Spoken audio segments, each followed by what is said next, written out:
and welcome to another edition of our video recap lessons. Today we're going to look at a rhythm which I call the reverse rhythm. Now what this rhythm is a standard quaver rhythm on the ride cymbal, but what we're going to do, we're going to change the sound source on that ride cymbal between the ride and the floor. So we know that there are 8 hi-hats or 8 ride cymbal beats to the bar if we play quavers. So I just play a standard rhythm.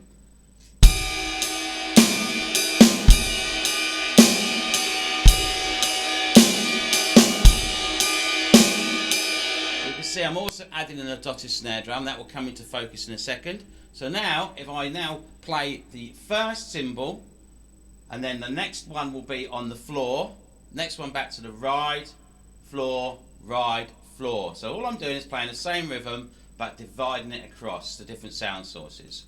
So you're going to go 1 and 2 and 3 and 4, but with it the same rhythm in the background.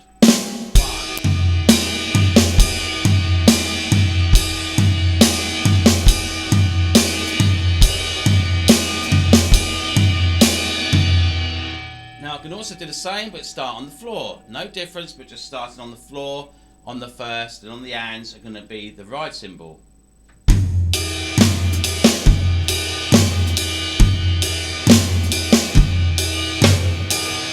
So if I put them two together and link them,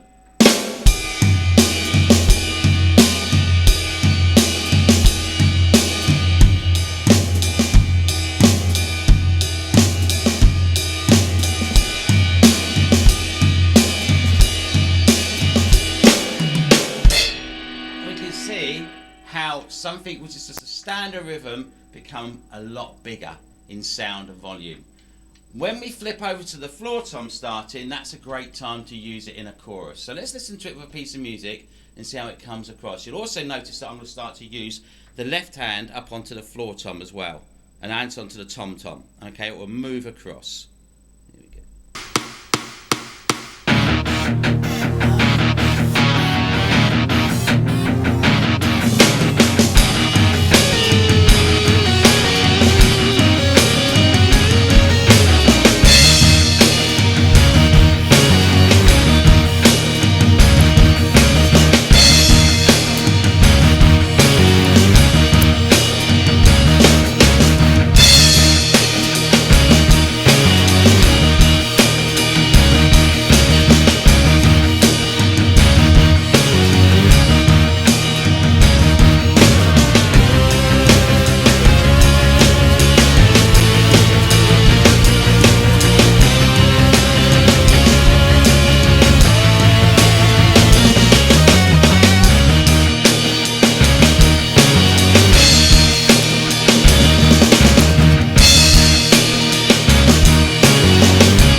And there's our reverse rhythm. So remember, it sounds more than what it really is. It's just getting used to moving your right stick between the ride and the floor at the same time as you're playing your normal rhythm.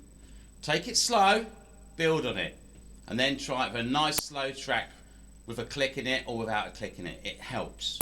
Alright, till next time, enjoy our reverse rhythms. Thank you. With GRC Drum Kit Tuition, learn to play the music you like. Give Glenn a call on 02380 601 235 or visit grcpercussion.com.